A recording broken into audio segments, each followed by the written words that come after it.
At 1400 hours on January 26, 1945, Second Lieutenant Audie Murphy crouched in a shallow foxhole at the edge of the Bois de Riedvier forest in northeastern France, watching 6 German tanks and 250 infantrymen advance across the frozen field toward positions his 18 remaining men would not survive defending. Murphy commanded what remained of Company B, 15th Infantry Regiment, 3rd Infantry Division. This was the final phase of the Colmar Pocket Offensive. The Colmar Pocket was an 850-square-mile area in the Vosges Mountains held by the German 19th Army. American and French forces had been trying to eliminate this pocket since November 1944. The Germans were fighting desperately. They knew if the Allies cleared the west bank of the Rhine River, the invasion of Germany itself would follow. The 3rd Infantry Division had been assigned to capture Holzwihr and the surrounding forest. This was critical terrain. The woods dominated the approaches to the German stronghold. Whoever controlled these woods controlled the roads, and whoever controlled the roads controlled the battle. The company had started 2 days earlier with 120 men. On January 24th, the 15th Regiment had been ordered to capture the heavily wooded area near Holzwihr. The previous unit had tried the same task and been torn apart by German armour and infantry. Unable to dig foxholes in the frozen earth, they suffered catastrophic casualties. Company B went in to replace them. By midnight on January 25th, Company B had pushed 600 yards into the woods. But the fighting had been savage. 102 of the company's 120 enlisted men were either killed or wounded before they even reached their assigned position. All the other officers were dead. Murphy was 19 years old. He was the only officer left. He had become company commander less than 12 hours earlier. Murphy watched the German advance through the morning mist.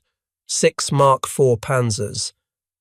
250 infantrymen in white winter camouflage.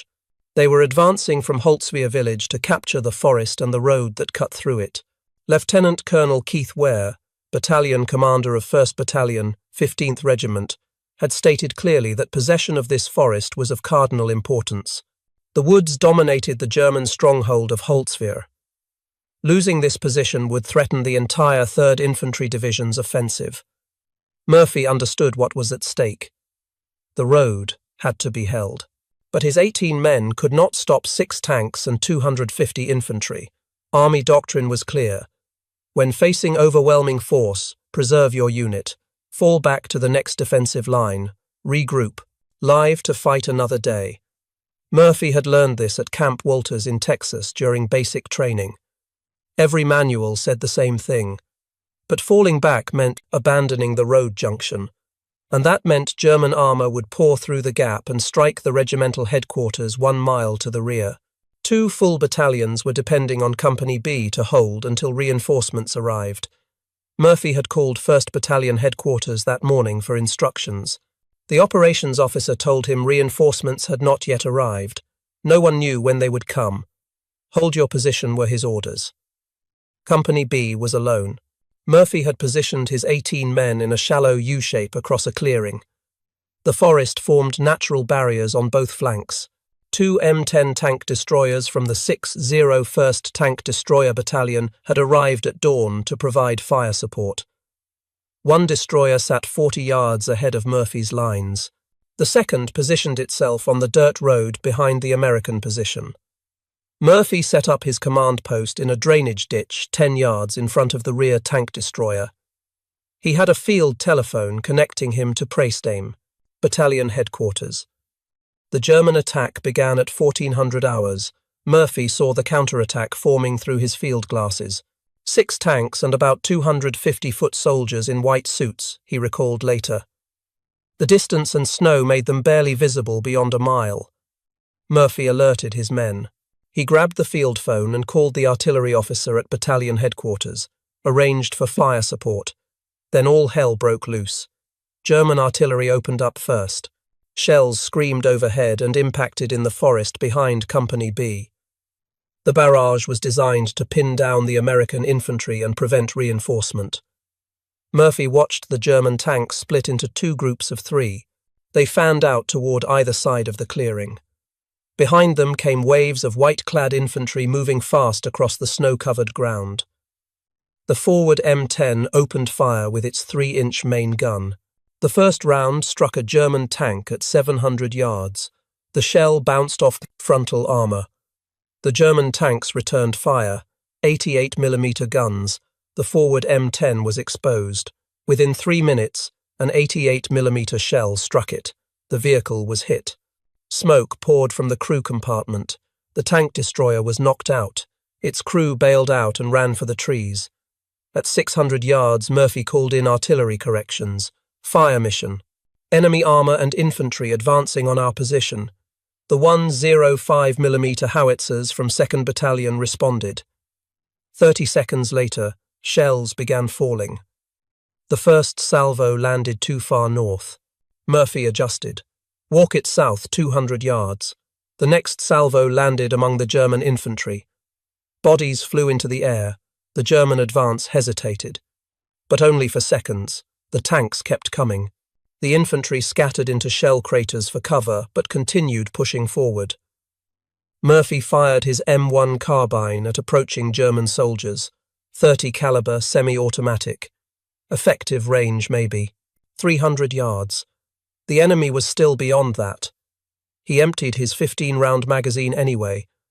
The crack of the carbine felt insignificant against the roar of tank engines and artillery. Reloaded. Fired again. His 18 men were spread thin across the clearing. They fired rifles and machine guns. Muzzle flashes sparkled along the tree line. Spent cartridges ejected into the snow. But small arms could not stop tanks. The panzers rolled forward at 400 yards now. Murphy could see the tank commanders standing in their turrets, could see the machine gunners beside them, could hear the diesel engines growing louder. The sound was distinctive. A deep mechanical growl that carried across the frozen field. The tanks churned up snow and frozen earth as they advanced. Their tracks left deep gouges in the ground. 3 tanks moved left, 3 moved right. They were trying to envelop Murphy's position from both flanks. The second M10 behind Murphy's position was still burning from the earlier hit, but the tank destroyer was still there. Murphy could see flames licking at the engine compartment. Black smoke billowed into the grey sky. The heat was intense even from 10 yards away. Any rational soldier would avoid that vehicle. It was a death trap waiting to explode. But Murphy could see the 50 caliber Browning M2 machine gun mounted on the turret. The gun was intact. The ammunition box beside it appeared undamaged. Murphy knew the Browning 50 caliber. He had trained on it at Camp Walters. 12.7mm. Rate of fire 550 rounds per minute. Effective range against infantry nearly 2,000 yards. Against light vehicles even further. The M10 carried 300 rounds for the 50 caliber. That gun could reach every German soldier in that field. Murphy looked at his 18 men. They were exhausted. They had been fighting for 2 days straight. They had watched 102 of their friends die or fall, wounded. They were down to their last ammunition. The German tanks would be on them in minutes. If Murphy ordered them to hold this position, they would all die. Every single one of them. But if someone could get to that 50 caliber, if someone could use that burning tank destroyer as a firing platform, if someone could deliver sustained fire while directing artillery, maybe, just maybe, the 18 men could withdraw safely to the forest. Maybe they could survive. Murphy made his decision. He turned to Staff Sergeant Elmer Brawley. "Pull the men back into the forest now." Brawley stared at him. "What are you going to do?" Murphy said he would stay at the command post. "Direct artillery. Cover their withdrawal." Brawley started to protest. Murphy cut him off. "That is an order. Move." The 18 men began falling back. They moved in pairs, covering each other, running between shell craters and frozen ground toward the tree line. Murphy stayed in his drainage ditch with the field. Telephone. He called battalion. More fire missions. The artillery kept coming. Shells impacted among the German infantry. Each salvo killed or wounded enemy soldiers. But not enough. The Germans had 250 men. They could absorb casualties and keep advancing. At 300 yards, Murphy made the decision that would earn him the Medal of Honor. He grabbed the field telephone and ran toward the burning tank destroyer 50 yards behind his position. German rifles cracked. Machine gun fire kicked up frozen dirt around his boots. He could hear the bullets snapping through the air. The sound was like someone cracking a whip inches from his ear. Bullets snapped past his head. One round tugged at his jacket sleeve. Another ricocheted off a rock near his feet with a metallic whine. He reached the M10 and grabbed the hot metal hull. The steel was scorching even through his wool gloves. Flames were coming from the engine compartment. The whole rear of the vehicle was engulfed. Orange flames danced and twisted in the wind. Heat waves shimmered above the burning diesel fuel. The heat was so intense it felt like standing in front of an open blast furnace. Thick black smoke poured upward, choking and acrid. The smell of burning diesel, rubber, and paint filled Murphy's nose. Murphy climbed onto the hull. The metal burned his hands through his gloves. He could feel the heat penetrating the leather. His fingers screamed in pain, but he held on. He swung his leg over the open-topped turret and dropped into the crew compartment. The interior was filled with smoke. Visibility was near zero. Heat hit him like a physical blow. The temperature inside the turret had to be over 150 degrees. He could barely breathe. Each breath seared his lungs. The air was toxic with fumes. His eyes immediately began streaming tears. The .50 caliber machine gun was mounted on a pintle at the rear of the turret. Murphy checked the weapon. His hands moved by muscle memory. Training took over. The ammunition belt was loaded and fed into the gun. The belt led to an ammunition box containing 300 rounds. Brass casings gleamed in the flickering firelight. The weapon was ready to fire. Murphy climbed onto the turret roof. Fire roared below him. He could feel the heat through the soles of his boots. The entire vehicle shuddered occasionally as ammunition cooked off in the burning hull. Each small explosion sent a tremor through the metal platform. Any second, the main ammunition store could detonate. If that happened, Murphy would be vaporized instantly. There would be nothing left to bury. He positioned himself behind the .50 caliber. The gun pointed north across the clearing toward the advancing Germans. Murphy pulled back the charging handle. The bolt slammed forward with a metallic clang. He pressed the butterfly trigger. The gun roared to life. The Browning .50 caliber fired with a distinctive hammering sound, deeper than a rifle, louder than a machine gun. Each round was as long as a man's hand. The recoil was substantial even on the vehicle mount. Tracers arced across the frozen field. Murphy watched them walk into a squad of German infantry 200 yards away. Men went down immediately. The .50 caliber rounds were devastating against unarmored targets. Each bullet carried enough energy to tear through multiple soldiers. Murphy traversed the gun left, fired another burst. More Germans fell. He could see them trying to find cover. But the clearing offered little protection. The frozen ground was too hard to dig into. Shell craters from the artillery barrage provided some shelter, but not enough. Murphy kept firing. The barrel began to glow. Spent brass casings ejected from the right side of the gun and clattered onto the turret roof around his feet. The casings were still hot. They burned through his trousers where they landed on his legs. The Germans started concentrating fire on Murphy's position. Rifle, fire. Machine pistol fire. Machine gun fire from the advancing panzers. Bullets cracked past his head. Some rounds hit the tank destroyer with metallic pings. Murphy ignored them. He kept the .50 caliber hammering. A German squad tried to flank right through a drainage ditch. Murphy spotted them at 100 yards. He swung the gun toward them and held down the trigger. 20 rounds. 30 rounds. The entire squad was cut down. Staff Sergeant Elmer Brawley, who witnessed the engagement from the edge of the woods, later testified that the German infantrymen got within 10 yards of Lieutenant Murphy, who killed them in the draws, in the meadows, in the woods, wherever he saw them. The lead German panzer fired its main gun. The 88mm shell hit the M10's hull below Murphy. The whole vehicle shuddered violently. The explosion sent hot metal fragments flying. Murphy felt something punch into his leg, sharp, burning pain. Blood soaked through his wool trousers. Immediately. He looked down briefly. The leg wound was bleeding, but not arterial. He could still stand. He ignored the pain and kept firing. The German infantry reached 150 yards. Murphy could see their faces clearly now. Young men. Some looked terrified. Some looked determined. All were advancing despite the casualties piling up around them. They had not expected resistance from a burning tank destroyer. They thought the burning vehicle would be avoided by any rational soldier. Now they were dying because of it. Murphy fired burst after burst. The ammunition belt fed smoothly through the weapon. Every fifth round was a tracer. Murphy watched the tracers arc into enemy formations, watched German soldiers drop, watched others dive for cover.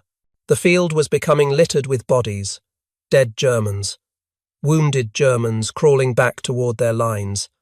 The snow was turning red in places. Murphy continued directing artillery fire. He had propped the field telephone on the turret beside him.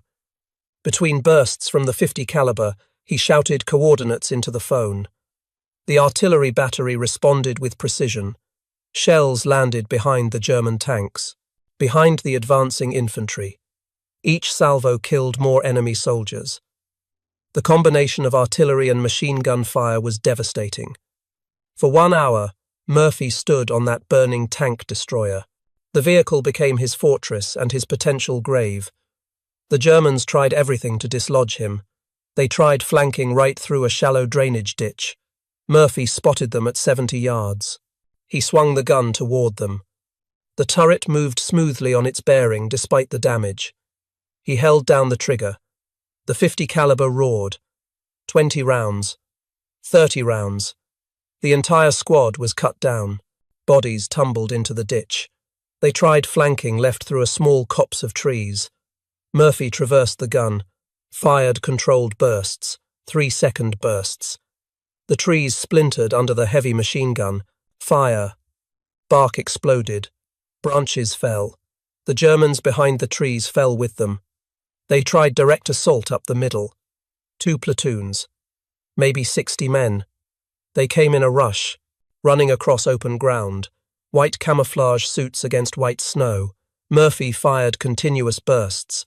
The gun overheated. The barrel glowed cherry red, but it kept firing. German soldiers fell in rows. They stumbled over their dead comrades. They slipped in blood and snow. They kept coming anyway. Murphy kept firing. The assault broke 30 yards from his position. The survivors ran back toward Holzwehr. The German tank commanders tried to get clear shots. The panzers maneuvered for firing positions, but the M10 sat in a slight depression.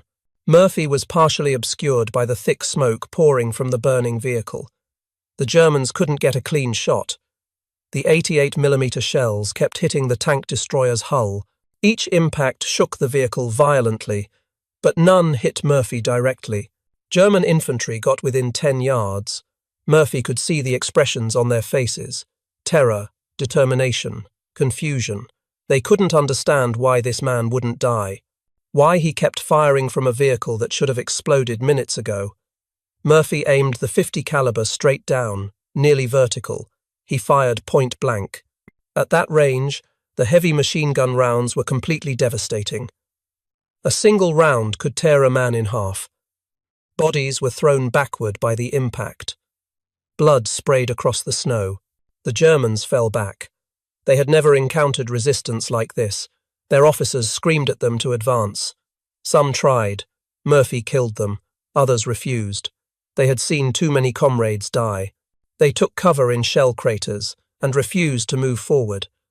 Murphy's field telephone kept working despite the chaos.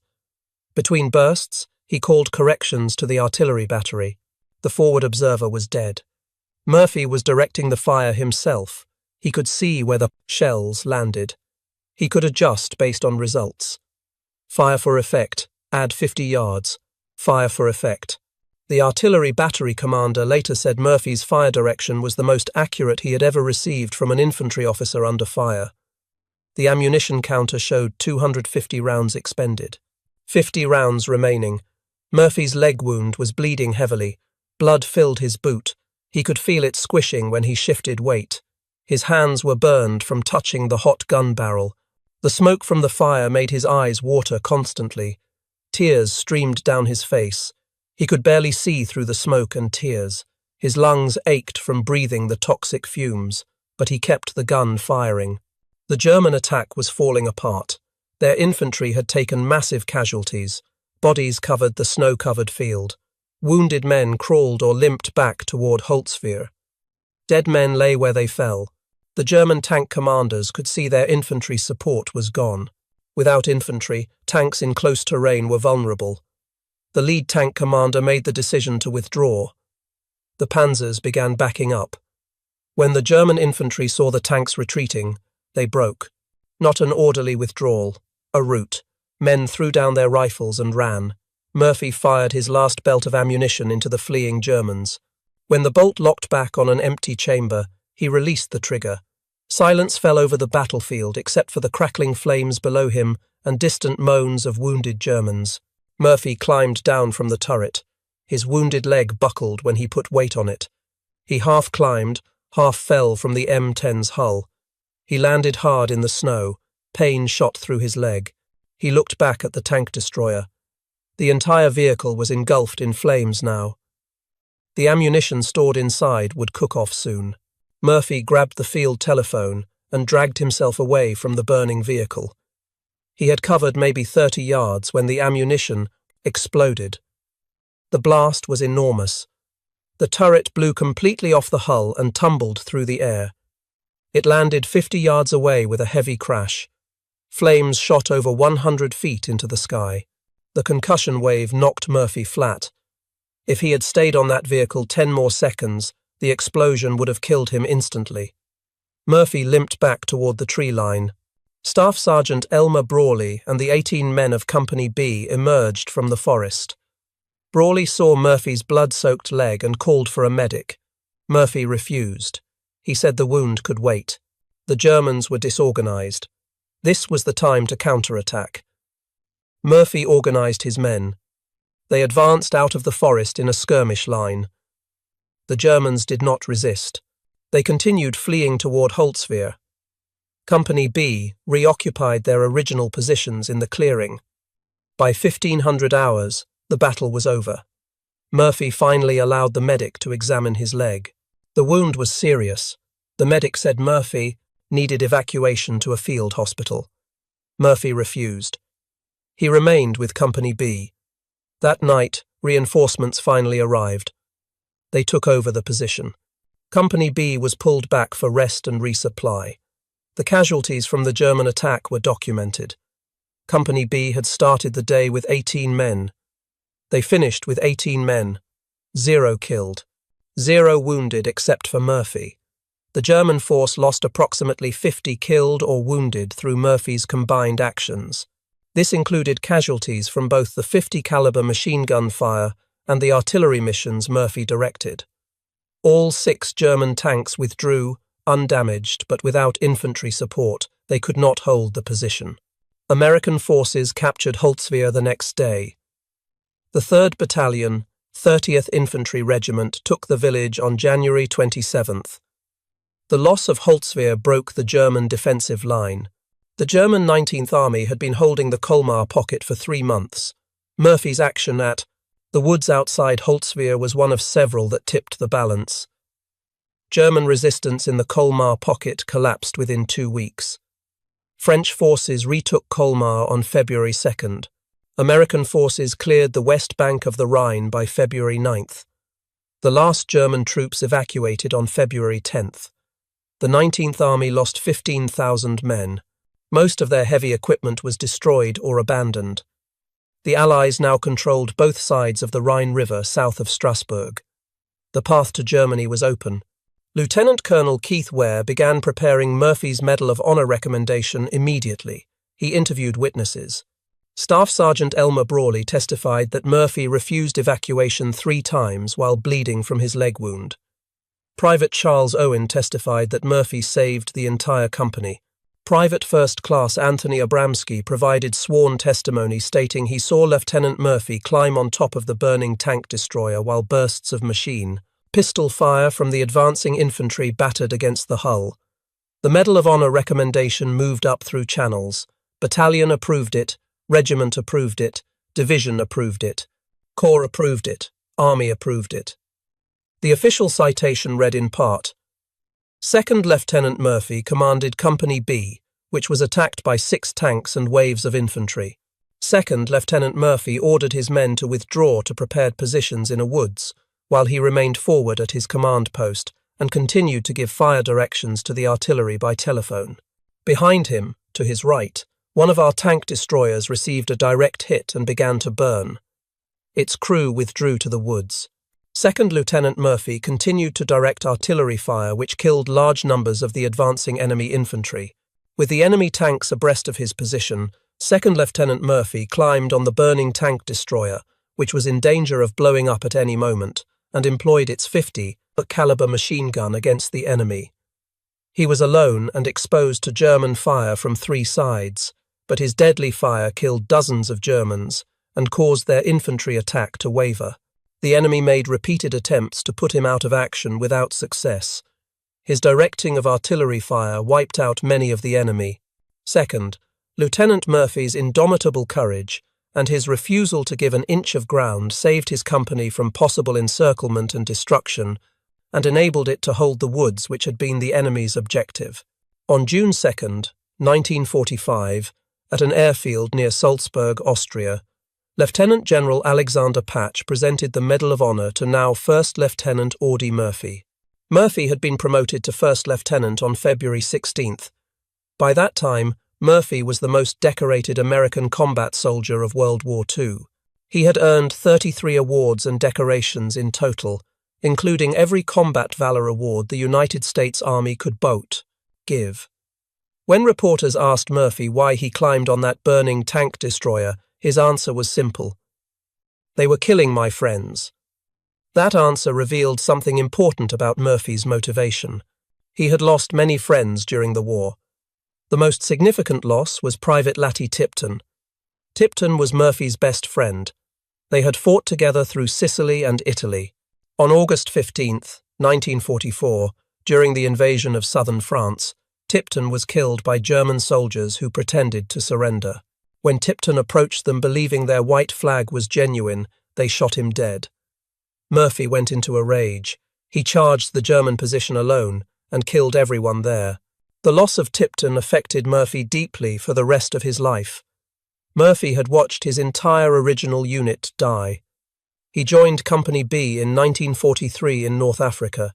The company had landed in North Africa as part of Operation Torch in November 1942. Murphy arrived as a replacement in February 1943. At that time, Company B numbered 235 men at peak strength. Through the North African campaign, Murphy learned to fight. He learned to kill. He learned to survive. He watched men die from German shells, mines, snipers, disease.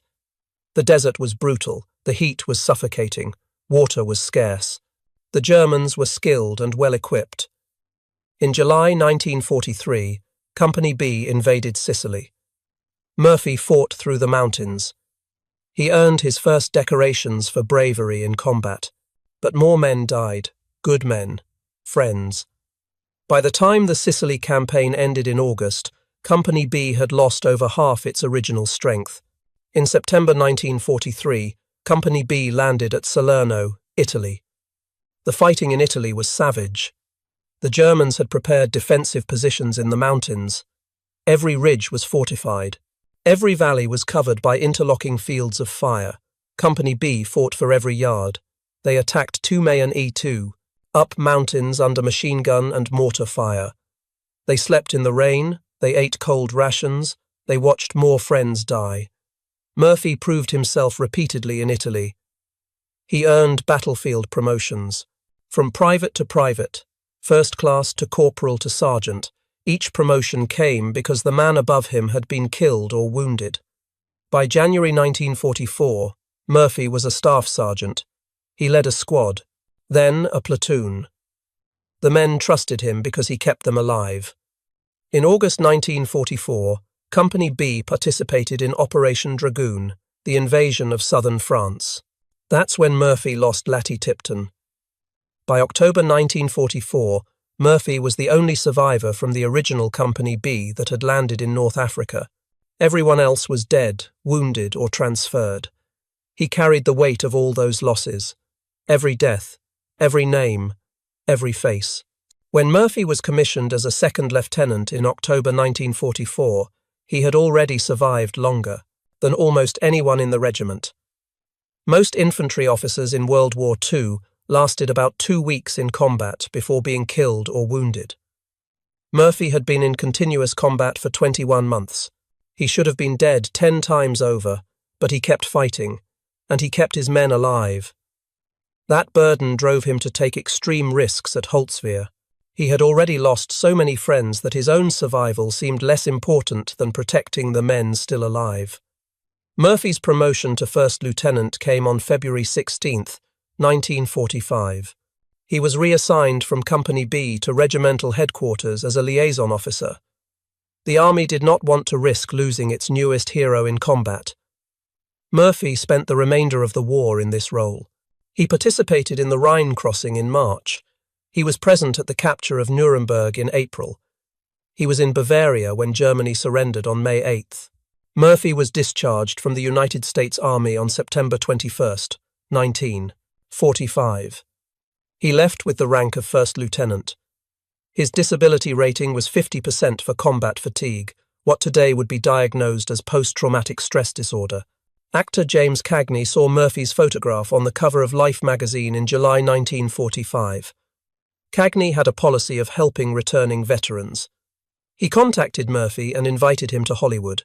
Murphy was skeptical but accepted the offer. Murphy moved to Hollywood in October 1945. His film career began slowly with small parts in B-movies.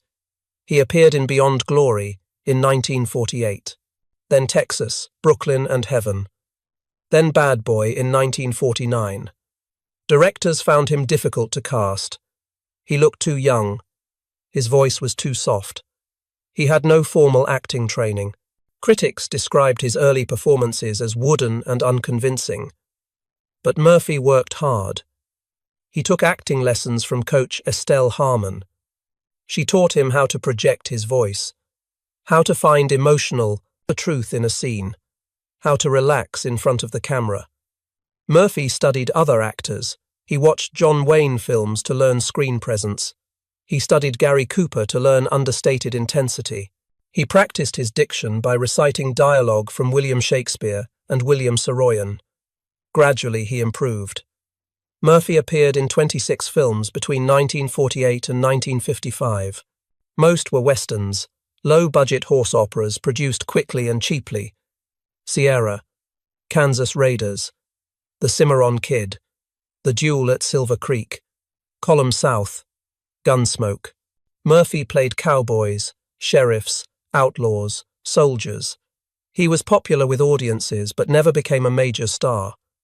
His breakthrough came in 1955 with To Hell and Back. Universal Studios adapted Murphy's autobiography into a major motion picture with a budget of $1.4 million. Murphy played himself. The film depicted his experiences from joining the army through his Medal of Honor action. The film. Holtzwihr scene was the climax. Murphy stood on a mock-up tank destroyer and fired a prop machine gun while explosions went off around him. Director Jesse Hibbs used practical effects. Real fire. Real explosions. The production designer built a replica M10 tank destroyer that could safely burn during filming. Murphy later said filming that scene brought back intense memories. He had nightmares for weeks afterward. He would wake up screaming, back in that burning vehicle with Germans advancing and his friends dying. To Hell and Back was released in October 1955. It became the highest-grossing film in Universal Studios history until Jaws in 1975. The film earned over $6 million domestically. It made Murphy wealthy. He earned residuals for years. The film played in theaters continuously for years. It was re-released multiple times. It eventually appeared on television where new generations discovered Murphy's story. Murphy continued acting through the 1960s. He appeared in 18 more films between 1956 and 1969.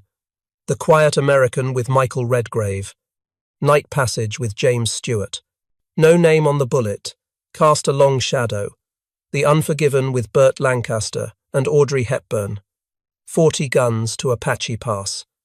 Murphy's acting had matured. He was popular with audiences. Critics praised his authenticity.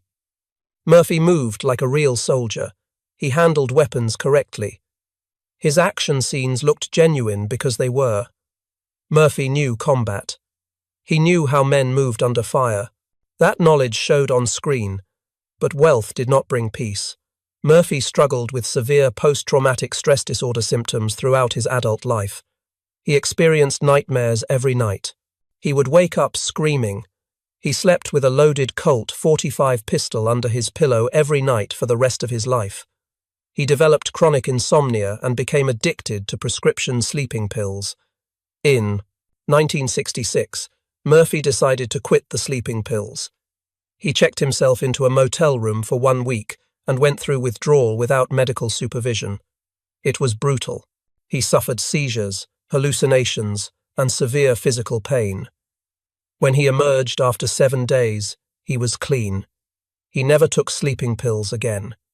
Murphy spoke publicly about this experience. He became one of the first prominent veterans to openly discuss post-traumatic stress disorder. This was revolutionary. In the 1960s, mental health issues among veterans were considered shameful. Men were expected to come home from war and simply move on with their lives. If they couldn't, they were considered weak, cowards, failures. Murphy refused to accept this. He was the most decorated American soldier of World War II. Nobody could question his courage.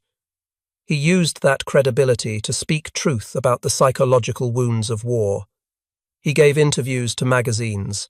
He appeared on television talk shows. He discussed his nightmares openly. He talked about waking up with his hands around his wife's throat, thinking she was a German soldier. He described sleeping with a loaded pistol for 25 years. Murphy testified before Congress multiple times between 1966 and 1970. He appeared before the House Committee on Veterans Affairs. He met with senators. He submitted written testimony. His message was consistent. Combat veterans need specialized mental health care. They need treatment without stigma. They need research into what we now call post-traumatic stress disorder. Murphy met with Veterans Administration officials. He toured VA hospitals. He talked with doctors and psychiatrists. He pushed for funding for research. He demanded that the VA establish programs specifically for combat trauma. Most importantly, he put a face on the issue.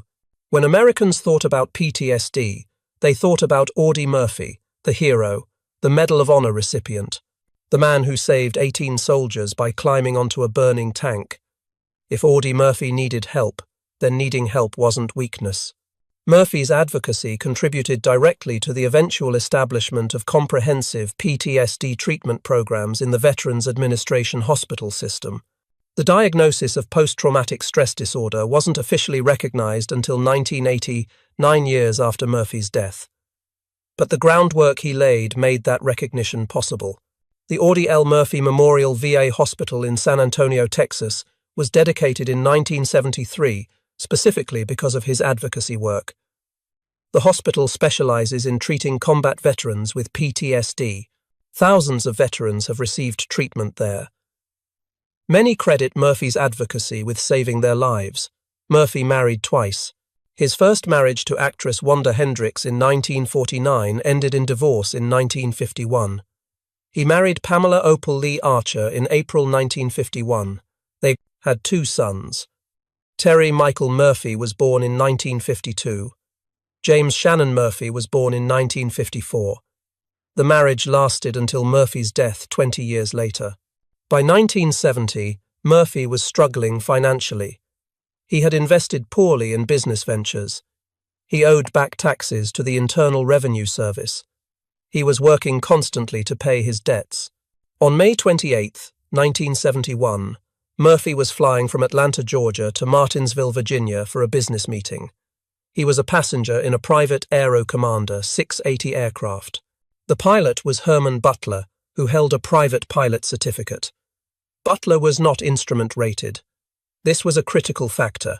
Flying without instrument rating means a pilot is only qualified to fly in clear weather when they can see the ground. Butler was not legally qualified to fly in the weather conditions he encountered. He had over 8,000 hours total flight time. This seemed like extensive experience, but he had only 6 hours in this specific aircraft type. The Aero Commander 680 handled differently than other aircraft Butler had flown. He wasn't fully familiar with its systems or flight characteristics. Also aboard were the plane's owner, 2 other businessmen, and 1 additional passenger. 6 people total.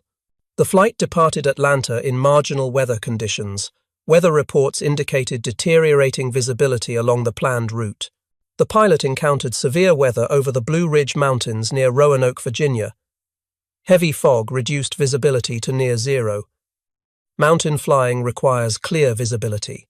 Pilots must be able to see terrain to avoid obstacles. Butler was attempting to navigate by instruments but was not qualified to do so. He had never been trained in instrument flying. He didn't have the skills to maintain aircraft control without visual reference to the horizon. The National Transportation Safety Board investigated the crash. The NTSB determined that Butler had continued flying into deteriorating weather conditions. He flew too low. He was trying to stay below the clouds so he could see the ground. This is called scud running. It's one of the most dangerous things a pilot can do. Flying low in poor visibility in mountainous terrain gives zero margin for error. At approximately 1100 hours local time, the plane crashed into Brush Mountain at an elevation of approximately 3,400 feet. The aircraft hit trees at high speed. The impact was catastrophic. The aircraft disintegrated. All 6 people aboard were killed instantly. Murphy was 45 years old. He had survived 27 months of frontline combat in World War II. He had earned every valor award the United States Army could give. He had stood on a burning tank destroyer and refused to die. And now he was gone in a random plane crash caused by pilot error. Murphy's body was not recovered for 3 days. Search crews had difficulty finding the crash site in the dense forest and rugged terrain. Fog continued to hamper search efforts. When they finally located the wreckage on May 31st, they identified Murphy's body through his military identification tags and dental records. Murphy's funeral services were held on June 4th and June 7th, 1971. Murphy was buried at Arlington National Cemetery on June 7th with full military honors. The funeral procession was elaborate. An honor guard from the 3rd Infantry Division participated. A caisson drawn by horses carried his flag-draped casket. A riderless horse with boots reversed in the stirrups followed in the military tradition honoring fallen warriors. Murphy's grave is in Section 46, Site 366-11. The headstone is simple regulation white marble. It lists his name, rank, dates of birth and death, and the Medal of Honor. The grave has become one of the most visited sites at Arlington National Cemetery. Only President John Kennedy's grave receives more visitors. Over 100,000 people visit Murphy's grave annually. In January 2000, the village of Holtzwihr, France, erected a permanent memorial at the site where Murphy made his stand. The memorial dedication took place on January 29th, 55 years after the battle. The memorial is a stone monument approximately 8 feet tall, with a bronze plaque mounted on the front. The plaque depicts Murphy in relief sculpture, standing and firing the .50 caliber machine gun from the tank destroyer turret. The background shows the forest and advancing German forces. The inscription is in both French and English. It reads, "This memorial is dedicated to the soldiers of the 3rd United States Infantry Division who liberated Holtzwihr on the 27th January 1945 after bloody combat under most trying conditions. It represents the heroic act that Lieutenant Audie L. Murphy of the 15th Infantry regiment achieved at this site on 26 January 1945 in order to push back an enemy counterattack. For this action, he was decorated with the highest American and French honors. The memorial stands in an open field north of Holzwihr village, where the German tanks advanced 75 years earlier. The location was determined through study of period maps, after-action reports, and survivor testimony.